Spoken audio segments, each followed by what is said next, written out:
ಜನಶಕ್ತಿ ಸೇವಾ trust registered ನಾಡ ಇವೆರಡು ಸಂಸ್ಥೆಗಳ ಜಂಟಿ ಆಶ್ರಯದಲ್ಲಿ ನಡೆಯುತ್ತಿರುವಂತಹ ಕ್ರೀಡಾ ಮತ್ತು ವಾರ್ಷಿಕ ಉತ್ಸವದ ಈ ವೇದಿಕೆಯಲ್ಲಿರುವಂತಹ ಎಲ್ಲ ಗಣ್ಯರೇ, ಮುಂಭಾಗದಲ್ಲಿರುವಂತಹ ಎಲ್ಲ ಮಹಿಳೆಯರೇ, ಮಹನೀಯರೇ,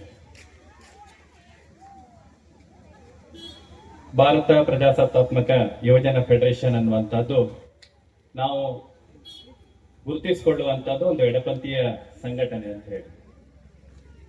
ಎಡ ಬಲ ಮಧ್ಯ ಅನ್ನುವಂತಹ ಸಾಕಷ್ಟು ಚರ್ಚೆಗಳ ಇವತ್ತಿನ ದಿವಸದಲ್ಲಿ ಬಹುಶಃ ಇಂತಹ ಈ ಸಂಘಟನೆಯಲ್ಲಿ ನನ್ನನ್ನು ಮುಖ್ಯ ಅತಿಥಿಯಾಗಿ ಯಾಕೆ ಕರೆದಿದ್ದಾರೆ ಅನ್ನುವಂಥದ್ದು ನನಗೆ ಅರ್ಥ ಆಗದಂತ ಪ್ರಶ್ನೆಯಾಗಿದೆ.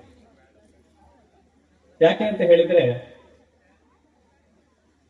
ಇವತ್ತು ವ್ಯಕ್ತಿಯನ್ನ ಅವ ಎಡವೋ ಬಲವೋ ಮಧ್ಯವೋ ಅಂತ ಗುರುತಿಸುವಂತದ್ದು ಆತನ ಅಡ್ಡ ಹೆಸರಿನಿಂದ, ಸರ್ನೇಮಿನಿಂದ, ಜಾತಿಯಿಂದ, ಧರ್ಮದಿಂದ ಅಂತ ಆಗಿರುವಂತಹ ಈ ಪರಿಸ್ಥಿತಿಯಲ್ಲಿ ಯಾರನ್ನ ಹೇಗೆ ನಾವು ಗುರುತಿಸಬೇಕು ಅನ್ನುವಂಥದ್ದೇ ಒಂದು ಜಿಜ್ಞಾಸೆ ಆಗ್ಬಿಟ್ಟಿದೆ. ಯಾರನ್ನ ಮಾತಾಡಿಸಿದ್ರೆ, ಯಾರ ವಿಚಾರವನ್ನು ತಿಳ್ಕೊಂಡ್ರೆ, ಯಾರ ಜೊತೆ ಚರ್ಚಿಸಿದ್ರೆ ಆತನೊಳಗಿನ ವೈಚಾರಿಕತೆ ಹೊರಗೆ ಬರ್ತದೆ. ಆದ್ರೆ ನಾವು ಇವತ್ತು ಸೋಷಿಯಲ್ ಮೀಡಿಯಾದಲ್ಲಿರ್ಬಹುದು ಅಥವಾ ಸಾಮಾಜಿಕ ವ್ಯವಸ್ಥೆಯಲ್ಲಿರ್ಬಹುದು, ರಾಜಕೀಯ ರಂಗದಲ್ಲಿರ್ಬಹುದು, ಆ ವ್ಯಕ್ತಿಯ ಧರ್ಮದ ಮೇಲೆ, ಆ ವ್ಯಕ್ತಿಯ ಲಿಂಗದ ಮೇಲೆ, ಆ ವ್ಯಕ್ತಿಯ ಜಾತಿಯ ಮೇಲೆ ಆತನನ್ನ ಒಂದು ಗುಂಪಿಗೆ ಸೇರಿಸಿ ನಾವು ಆತನನ್ನ ದೂಷಣೆ ಮಾಡ್ತೇವೆ, ಇಲ್ಲ ಹೊಗಳ್ತೇವೆ. ಅದನ್ನ ಮೀರಿ ಬೆಳಿಲಿಕ್ಕೆ ಸಾಧ್ಯ ಇಲ್ವಾ ಅನ್ನುವಂತ ಪ್ರಶ್ನೆ ನಾನು ಪ್ರತಿ ಹಂತದಲ್ಲಿ ನನ್ನೊಳಗೆ ನಾನು ಮಾಡ್ಕೊಳ್ತಿರುವಂತ ಪ್ರಶ್ನೆ. ನಾವು ಹುಟ್ಟಿದಂತ ಜಾತಿ ಅನ್ನುವಂಥದ್ದು ಅಥವಾ ಧರ್ಮ ಅನ್ನುವಂಥದ್ದು ನಮ್ಮದಲ್ಲ, ನಮ್ಮ ಸ್ವಂತಿಕೆಯಿಂದ ನಾವು ಮಾಡ್ಕೊಂಡದಲ್ಲ. ಆದ್ರೆ ನಾವು ವೈಚಾರಿಕವಾಗಿ, ಸೈದ್ಧಾಂತಿಕವಾಗಿ ಎಲ್ಲಿ ಬಂದು ನಿಂತಿದ್ದೇವೆ ಅನ್ನುವಂಥದ್ದು ನಮ್ಮ ಪ್ರಯತ್ನ, ನಮ್ಮ ನಡೆ. ಹಾಗಾಗಿ ನಾನೆಲ್ಲಿ ನಿಲ್ಲಬೇಕು, ನಾನೆಲ್ಲಿ ಮಾತಾಡಬೇಕು, ನಾನು ಯಾವ ವಿಚಾರವನ್ನು ಹೇಳಬೇಕು, ನಾನು ಯಾವ ರೀತಿ ಚಿಂತನೆ ಮಾಡಬೇಕು ಅನ್ನುವಂಥದ್ದನ್ನ ಇವತ್ತಿನ ಯುವ ಜನತೆ ಮಾಡಬೇಕಾದಂತ ಅವಶ್ಯಕತೆ ಇದೆ.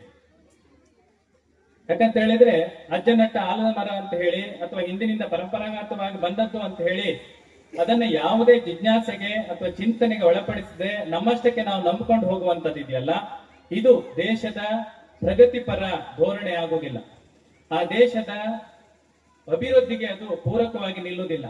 ಅದರಿಂದ ಏನಾಗ್ತದೆ ಅಂತ ಹೇಳಿದ್ರೆ, ಗುಲಾಮಗಿರಿ ಇರಬಹುದು ಅಥವಾ ಒಂದು ರೀತಿಯ ಕುರಿಗಳ ರೀತಿಯ ಪ್ರಜೆಗಳ ಸೃಷ್ಟಿ ಆಗ್ತದೆ ಬಿಟ್ರೆ ಹೊಸ ರೀತಿಯ ಬದಲಾವಣೆಗಳಿಗೆ, ಪ್ರಗತಿಗಳಿಗೆ, ಅಭಿವೃದ್ಧಿಗಳಿಗೆ ಸಾಕಾರ ಆಗುವುದಿಲ್ಲ. ಹಾಗಾಗಿ ಇಂತಹ ವೈಚಾರಿಕ ಚಿಂತನೆಗಳನ್ನ ಇಟ್ಟುಕೊಂಡೇ ಏನು ನಾವಿವತ್ತು ಎಡಪಂಥಿ, ನಾನು ಸಾಕಷ್ಟು ಯಾಕೆ ಈ ಮಾತನ್ನು ಹೇಳ್ತೇನೆ ಅಂತ ಹೇಳಿದ್ರೆ, ಮೊನ್ನೆ ನನಗೆ ಆಮಂತ್ರಣ ಪತ್ರಿಕೆ ಕೊಡ್ಲಿಕ್ಕೆ ಬಂದಾವಾಗ್ಲೂ ಮಾತಾಡಿದ್ದೆ ಅವ್ರ ಜೊತೆ. ನಾವೇನಾದ್ರೂ ಇದ್ದ ವಿಷಯವನ್ನ ಇದ್ದ ಹಾಗೆ ಹೇಳಿದ್ರೆ ಆತ ಎಡಚ ಅಂತ ಹೇಳಿ ಸೋಷಿಯಲ್ ಮೀಡಿಯಾದಲ್ಲಿ ನಮ್ಮ ದೂಷಣೆ ಮಾಡ್ತಾರೆ. ಮಾತ್ರ ಅಲ್ಲ, ನಮ್ಮ ಜಾತಿ ಸಂಘಟನೆ, ಧರ್ಮದ ಸಂಘಟನೆಗಳಲ್ಲಿ ನಮ್ಮನ್ನ ಹೊರಗಡೆ ಇಡ್ತಾರೆ, ಅಸ್ಪೃಶ್ಯಂತೆ ಮಾಡ್ತಾರೆ. ಹಾಗಾದ್ರೆ ಸತ್ಯವನ್ನ ಹೇಳಬೇಕಾ ಬೇಡವಾ, ಅಥವಾ ಆ ಸತ್ಯವನ್ನ ಹೇಳಿದಾಗ ಸಮಾಜ ಅಥವಾ ನಮ್ಮ ಎದುರಿಗಿರುವಂತಹ ಸಂಘಟನೆ ತೋರುವಂತ ಪ್ರತಿಭಟನೆ ನಾವು ಯಾವ ರೀತಿಯಾಗಿ ಫೇಸ್ ಮಾಡಬೇಕು ಅನ್ನುವಂಥದ್ದೇ ದೊಡ್ಡ ಪ್ರಶ್ನೆ ಆಗಿದೆ. ಇವತ್ತು ವಿದ್ಯಾವಂತರ ಪರಿಸ್ಥಿತಿ ಏನಾಗಿದೆ ಅಂತ ಹೇಳಿದ್ರೆ ಆಮೆಯ ತರ ಆಗಿದೆ. ನೀವು ಆಮೆಯನ್ನು ನೋಡಿರ್ಬೋದು, ಒಂದು ಶಬ್ದ ಬಂದ್ರೆ, ಏನೋ ಒಂದು ಪೆಟ್ಟು ಬಿದ್ರೆ ಅದು ತನ್ನ 4 ಕಾಲುಗಳನ್ನ, ತಲೆಯನ್ನ, ಬಾಲವನ್ನ ಚಿಪ್ಪಿನೊಳಗೆ ಇಟ್ಟುಕೊಂಡು ಅದ್ರ ಪಾಡಿಗೆ ಸ್ತಬ್ಧವಾಗಿ ಬಿಡುತ್ತದೆ. ಇವತ್ತು ಸಹ ನಮ್ಮ ಸಜ್ಜನರ ಪರಿಸ್ಥಿತಿ ಅಥವಾ ವಿದ್ಯಾವಂತರ ಪರಿಸ್ಥಿತಿ ಅದೇ ರೀತಿಯಾಗಿದೆ. ಒಂದು ಮಾತಿದೆ, ಸಜ್ಜನರ ಮೌನ ಅನ್ನುವಂಥದ್ದು ದುರ್ಜನರ ದಾಷ್ಟ್ಯಕ್ಕಿಂತ ಕೆಟ್ಟದು ಅಂತ ಹೇಳಿ. ಆದ್ರೆ ಭಾರತದಲ್ಲಿರುವಂತ 145 ಕೋಟಿ ಜನರಲ್ಲಿ ಎಷ್ಟು ಜನ ಪ್ರಾಮಾಣಿಕವಾಗಿ ವಾಸ್ತವ ವಿಚಾರವನ್ನು ಮಾತಾಡ್ತಾ ಇದ್ದಾರೆ ಅನ್ನುವಂಥದ್ದು ಬಹು ಮುಖ್ಯವಾಗಿ ನಾವು ತಿಳ್ಕೊಳ್ಬೇಕಾದಂತ. ನಮ್ಮ ಎದುರಿಗೆ ಏನೋ ನಡೆಯಬಾರದು ನಡೆದರೂ ಸಹ ನಾವು ಅದಕ್ಕೆ ಮಾತಾಡ್ತಾ ಇಲ್ಲ. ಯಾಕೆ ಅಂತ ಹೇಳಿದ್ರೆ, ನನಗೆ ಯಾಕೆ ಅಂತ ಹೇಳಿ, ನನಗೆ ಯಾಕೆ ಅನ್ನುವಂತಹದ್ದು ಯಾಕೆ ಅಂತ ಹೇಳಿದ್ರೆ ಆತನಲ್ಲಿರುವಂತಹ ದೃಢತೆಯ ಕೊರತೆ. ನನಗೆ ಯಾಕೆ ಅನ್ನೋದಕ್ಕೆ ಆತನಲ್ಲಿ ಉತ್ತರ ಇದ್ದಿದ್ರೆ ಆತ ಅಲ್ಲಿ ಹೋರಾಟವನ್ನ ಮಾಡ್ತಾ ಇದ್ದ.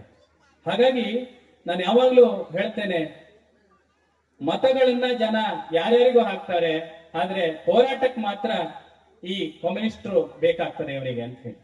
ಕಮ್ಯುನಿಸಂ ಅನ್ನುವಂಥದ್ದು ಏನು ಅಂತ ಹೇಳಿ ತಿಳ್ಕೊಳ್ಳದೆ ಅದೆಷ್ಟೋ ಜನ ನನ್ನ ಹತ್ರ ಹೇಳ್ತಾರೆ, ನೀವು ಸ್ವಲ್ಪ ಎಡ ಅಲ್ವಾ ಅಂತ ಹೇಳಿ. ನನಗೆ ಆಶ್ಚರ್ಯ ಆಗ್ತದೆ, ಎಡ ಮತ್ತು ಬಲದ ಚಿಂತನೆಗಳೇ ಇವರಿಗೆ ಗೊತ್ತಿಲ್ಲ.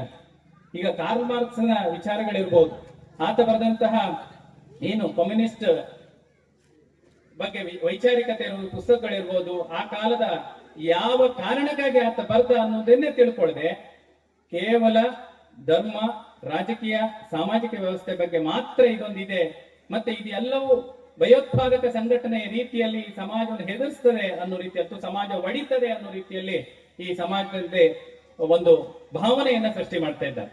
ಯಾಕೆ ನಾನು ಹೇಳೋದಂದ್ರೆ, ಇಲ್ಲಿ ಹೆಚ್ಚಿನವರು ಸಹ ನೀವೇನು ಸಂಘಟನೆ ಮಾಡ್ಕೊಂಡಿರಿ ಅದರ ಹೊರಗಡೆ ಇದ್ದು ನಾನು ಅದನ್ನು ನೋಡ್ತಾ ಬಂದವ. ಯಾಕಂದ್ರೆ ನಾನು ವಿದ್ಯಾರ್ಥಿ ದಶೆಯಲ್ಲಿ ಎಬಿವಿಪಿ ಲೀಡರ್ ಆಗಿದ್ದೆ, ಬಿಜೆಪಿಯಲ್ಲಿ ಮೆಂಬರ್ ಆಗಿದ್ದೆ, ಬಿಜೆಪಿಯ ಪದಾಧಿಕಾರಿಯಾಗಿದ್ದೆ, ತದನಂತರದಲ್ಲಿ ಕಾಂಗ್ರೆಸ್ ಅಲ್ಲಿದ್ದೆ, ಈಗಲೂ ಕಾಂಗ್ರೆಸ್ ಅಲ್ಲಿ ಇದ್ದೇನೆ. ಅದ್ರ ಜೊತೆ ಮೊನ್ನೆ ಯಾರು ಫೋನ್ ಮಾಡಿದ್ರು ನನಗೆ ಪಡುಕೋಣೆಯಿಂದ, ಸರಿಗೆ ನೀವು ಕಾಂಗ್ರೆಸ್ ಬಿಟ್ರಾ ಅಂತ. ಯಾಕೆ ಕೇಳಿದೆ, ಅಲ್ಲ ಅದು ಡಿವೈಎಫ್ಐ ಇದರಲ್ಲಿ ಇನ್ವಿಟೇಷನ್ ನಿಮ್ಮ ಹೆಸರಿತ್ತು ಅಂತ. ನನಗೆ ಆಶ್ಚರ್ಯ ಆಗ್ತದೆ. ರಾಜಕೀಯ ಅನ್ನೋದನ್ನ ಅಲ್ಲೇ ಇಡಿ.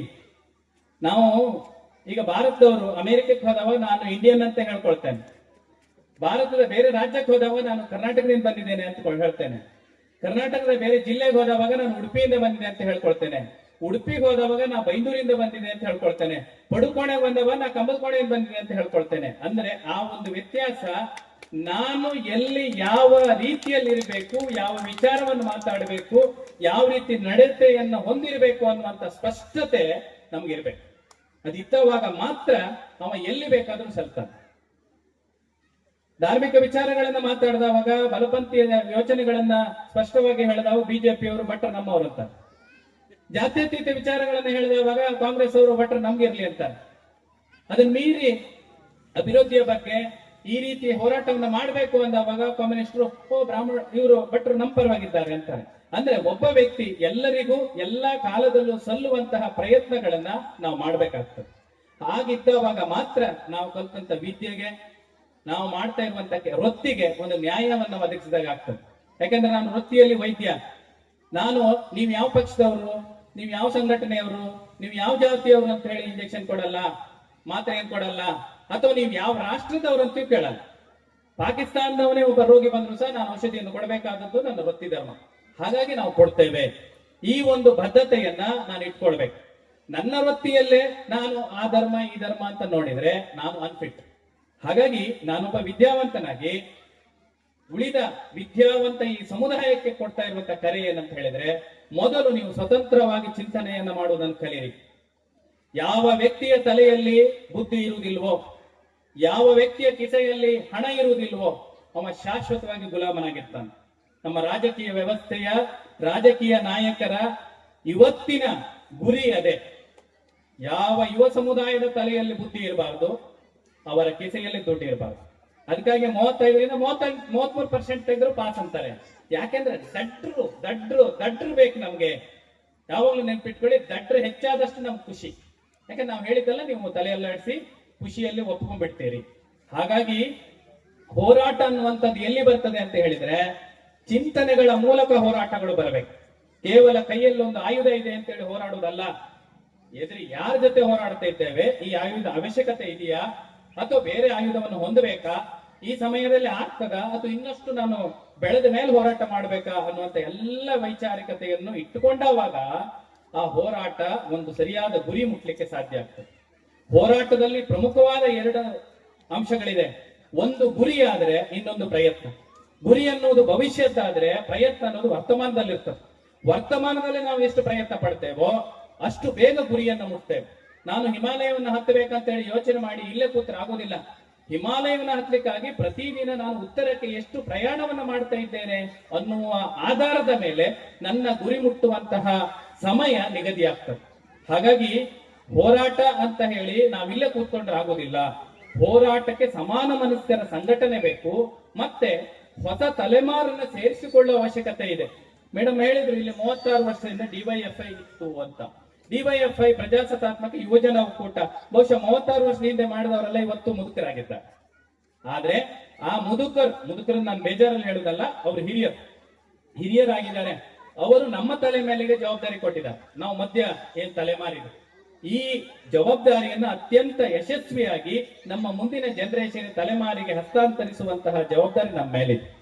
ಹಾಗಾಗಿ ಅಲ್ಲಿ ಆ ವ್ಯಕ್ತಿ ಯಾವ ಜಾತಿ, ಯಾವ ವೃತ್ತಿ, ಯಾವ ಲಿಂಗ, ಯಾವ ಧರ್ಮ, ಇದು ಯಾವುದು ಬೇಡ. ನಮ್ಮ ವಿಚಾರಕ್ಕೆ, ನಮ್ಮ ಸಂಘಟನೆಯ ಚಿಂತನೆಗೆ, ನಮ್ಮ ಸಂಘಟನೆಯ ಬದ್ಧತೆಗೆ ಆತ ಸರಿಯಾಗಿದ್ರೆ ಆತನನ್ನು ಸೇರಿಸ್ಕೊಡ್ಬೇಕು. ಆತನಲ್ಲಿ ದುಡ್ಡಿದೆಯೋ ಇಲ್ವೋ ಅದು ಸೆಕೆಂಡರಿ. ಆತ ಬೇಕು, ನಮಗೆ ಮಾನವ ಸಂಪನ್ಮೂಲ ಬೇಕು. ಹಾಗಾಗಿ ಆ ನಿಟ್ಟಿನಲ್ಲಿ ನಾವು ಪ್ರಯತ್ನಗಳನ್ನ ಮಾಡಬೇಕಾಗಿದೆ. ಅದರ ಜೊತೆಗೆ ನನಗೆ ಈ ಸಂಘಟನೆಯ ಕಾರ್ಯಚಟುವಟಿಕೆಗಳು ಸಾಕರೆ ಇವರು ಒಂದು ಪಕ್ಷಿ ನೋಟವನ್ನು ಬೀರಿದೆ. ತುಂಬಾ ಡೀಪ್ ಆಗಿ ನನಗೂ ಅದ್ರ ಬಗ್ಗೆ ಗೊತ್ತಿಲ್ಲ. ಯಾಕಂತ ಹೇಳಿದ್ರೆ ಗೊತ್ತಿಲ್ಲದೆ ಸುಮ್ಮನೆ ನಿಮ್ಮ ಎದುರಿಗೆ ಮಾತಾಡೋದು ಸರಿಯಾಗುದಿಲ್ಲ. ನಾನು ಹೇಳುವಂತದ್ದು ಏನಂತ ಹೇಳಿದ್ರೆ, ಇವತ್ತಿನ ಅತಿ ಅವಶ್ಯಕವಾದದ್ದು ಏನಂತ ಹೇಳಿದ್ರೆ, ನಮ್ಮ ಹದಿಹರೆಯದ ಮಕ್ಕಳಲ್ಲಿ ಸ್ವತಂತ್ರವಾಗಿ ಮಾತನಾಡುವ, ಸ್ವತಂತ್ರವಾಗಿ ಚಿಂತಿಸುವ, ಸ್ವತಂತ್ರವಾಗಿ ತರ್ಕಿಸುವಂತಹ ಗುಣವನ್ನು ಬೆಳೆಸಬೇಕಾದ ಅವಶ್ಯಕತೆ ಇದೆ. ಎಲ್ಲ ಕಡೆ ಏನು ಬೇಸಿಗೆ ಶಿಬಿರಗಳು ನಡೀತದೆ, ಅದೇ ರೀತಿ ನಿಮ್ಮ ಸಂಘಟನೆಯಲ್ಲಿ ಬೇಸಿಗೆ ಶಿಬಿರಗಳನ್ನು ಮಾಡಿ. ಆ ಮಗು ಪ್ರಶ್ನೆಯನ್ನ ಕೇಳುವ ಧೈರ್ಯವನ್ನು ಹೊಂದಿರಬೇಕು, ಪ್ರಶ್ನೆಯನ್ನ ಕೇಳುವ ಜಿಜ್ಞಾಸೆಯನ್ನು ಹೊಂದಿರಬೇಕು. ಆ ರೀತಿಯಾದಂತ ಮಗುವನ್ನ ಈ ಸಮಾಜಕ್ಕೆ ಕೊಡಬೇಕಾಗಿದೆ. ಹೋರಾಟಗಾರರು 1000 ಬೇಕಾಗಿಲ್ಲ, ಹೋರಾಟಗಾರರು 10 ಜನ ಇದ್ರು ಸಾಕು. ಆ ಹೋರಾಟ ಹಾದಿ ಸರಿಯಾಗಿರ್ಬೇಕಷ್ಟೆ. ಹಾಗಾಗಿ ಅಂತಹ ಹೋರಾಟಗಾರರನ್ನ ಸೃಷ್ಟಿಸುವಂತಹ ಜವಾಬ್ದಾರಿ ನಮ್ಮ ಮೇಲಿದೆ. ಹೋರಾಟಗಾರರು ಶ್ರೀಮಂತರ ಮನೆಯಲ್ಲಿ ಹುಟ್ಟುತ್ತಾ ಇಲ್ಲ, ಹೋರಾಟಗಾರರು ಬಡವರ ಮನೆಯಲ್ಲಿ ಹುಟ್ಟುತ್ತಾ ಇದ್ದಾರೆ. ಯಾಕಂತ ಹೇಳಿದ್ರೆ ಆ ಬಡತನ ಅನ್ನೋದು ಅವರಿಗೆ ಹೋರಾಟವನ್ನು ಕಲಿಸ್ತದೆ. ಈಗ ನಾನು ನಿಮ್ಮ ಎದುರಿಗೆ ಇಷ್ಟು ಗಟ್ಟಿಯಾಗಿ ಮಾತಾಡ್ತೆ ಅಂತ ಹೇಳಿದ್ರೆ, ನಾನು ಡಾಕ್ಟರ್ ಮನೆಯಲ್ಲಿ ಹುಟ್ಟಲಿಲ್ಲ, ಒಬ್ಬ ಅಡುಗೆ ಭಟ್ರ ಮನೆಯಲ್ಲಿ ಹುಟ್ಟಿ ಕಷ್ಟಪಟ್ಟು ಬೆಳೆದು ಓದಿ ಈ ಮಟ್ಟಕ್ಕೆ ಬಂದಿದ್ದೇನೆ. ಹಾಗಾಗಿ ನನಗೆ ಗೊತ್ತಿದೆ ಈ ಸಮಾಜದಲ್ಲಿ ಬಡವರಿಗೆ, ಅಶಕ್ತರಿಗೆ, ದಲಿತರಿಗೆ ಯಾವ ರೀತಿಯಾದಂತ ಕಷ್ಟ ಇದೆ ಅಂತ ಹೇಳಿ. ಬಡವ ಬ್ರಾಹ್ಮಣನೇ ಆಗಿರ್ಲಿ, ದಲಿತನೇ ಆಗಿರ್ಲಿ, ಬಡವನೇ ಈ ಶಕ್ತಿಯುತವಾದಂತಹ ವರ್ಗ ಏನಿದೆ ಅವನ ಮೆಟ್ಟಿಯೇ ಮೆಟ್ಟುತ್ತದೆ. ಹಾಗಾಗಿ ನಾನು ಹೇಳುವಂತದಿಷ್ಟೇ, ಮುಂದಿನ ತಲೆಮಾರನ್ನ ಈ ದೇಶ ಕಟ್ಟುವ ರೀತಿಯಲ್ಲಿ ಹೇಗೆ ಸೃಷ್ಟಿ ಮಾಡಬೇಕು. 145 ಕೋಟಿ ಜನರಲ್ಲಿ ಹೋರಾಟಗಾರರನ್ನ ನಾವು ಎಷ್ಟು ಸೃಷ್ಟಿ ಮಾಡಿದ್ದೇವೆ ಅನ್ನುವುದರ ಮೇಲೆ ಆ ಸಂಘಟನೆಯ ಘನತೆ, ಸಂಘಟನೆಯ ಗುರಿ ನಮ್ಗೆ ಕಾಣಿಸ್ತದೆ. ಹಾಗಾಗಿ ಆ ನಿಟ್ಟಿನಲ್ಲಿ ಬಹುಶಃ ಮುಂದಿನ ದಿನಗಳಲ್ಲಿ ಹೆಚ್ಚಿನ ಪ್ರಯತ್ನಗಳು ನಡೆಯಲಿ ಅಂತ ಹೇಳಿ ಆಶಿಸ್ತೇನೆ. ಅದರ ಜೊತೆಗೆ ನಿಮ್ಮ ಸಂಘಟನೆಗೆ ಯಾವತ್ತು ತನು ಮನ ಧನ ಸಹಾಯ ನನ್ನಿಂದ ಇದೆ. ನಾನು ಯಾವತ್ತೂ ಸಹ ಒಂದು ಪಕ್ಷ, ಒಂದು ಧರ್ಮ, ಒಂದು ಜಾತಿ, ಒಂದು ವೃತ್ತಿಗೆ ಸೀಮಿತವಾಗಿಲ್ಲ. ಎಲ್ಲರ ಜೊತೆ ನಾನು ಬಂದ್ಕೊಳ್ಳಿ, ಇಲ್ಲೆಲ್ಲ ಕೂತ್ಕೊಳ್ಳಿ ಅಂತ ಹೇಳಿದ್ರು. ನಾನಿಲ್ಲ, ಹಿಂದ್ಗಡೆ ಕೂತ್ಕೊಳ್ತೇನೆ ಎಂದೆ. ಯಾಕೆ ಅಂದ್ರೆ ಹಿಂದ್ಗಡೆಯ ಧ್ವನಿಯೂ ಸಹ ನನಗೆ ಬೇಕು. ಮುಂದುಗಡೆ ನಾನು ಕಿವಿಯನ್ನ ಎಲ್ಲೋ ಇಟ್ಟುಕೊಳ್ಳೋದಲ್ಲ, ಹಿಂದುಗಡೆ ಇರುವಂತಹ ಧ್ವನಿಯನ್ನ ಕೇಳಬೇಕು, ಹಿಂದುಗಡೆ ಇರುವಂತಹ ದೃಶ್ಯವನ್ನ ನೋಡಬೇಕು, ಹಿಂದುಗಡೆ ಕುಳಿತು ಮುಂದೆ ಹೇಗೆ ಹೋಗ್ತಾರೆ ಅನ್ನುವಂತಹ ದಾರಿಯನ್ನ ನಾವು ನೋಡಬೇಕು. ಹಾಗಾಗಿ ಆ ನಿಟ್ಟಿನಲ್ಲಿ ನಿಮ್ಮ ಸಂಘಟನೆ ಪ್ರಯತ್ನ ಪಡ್ಲಿ. ನಿಮ್ ಜೊತೆ ಯಾವತ್ತೂ ನಾನಿದ್ದೇನೆ ಅಂತ ಹೇಳ್ತಾ ಈ ಒಂದು ಅವಕಾಶಕ್ಕಾಗಿ ವಂದಿಸ್ತಾ ನನ್ನ ಮಾತನ್ನು ಮುಗಿಸ್ತೇನೆ. ಜೈ ಹಿಂದ್, ಜೈ ಕರ್ನಾಟಕ.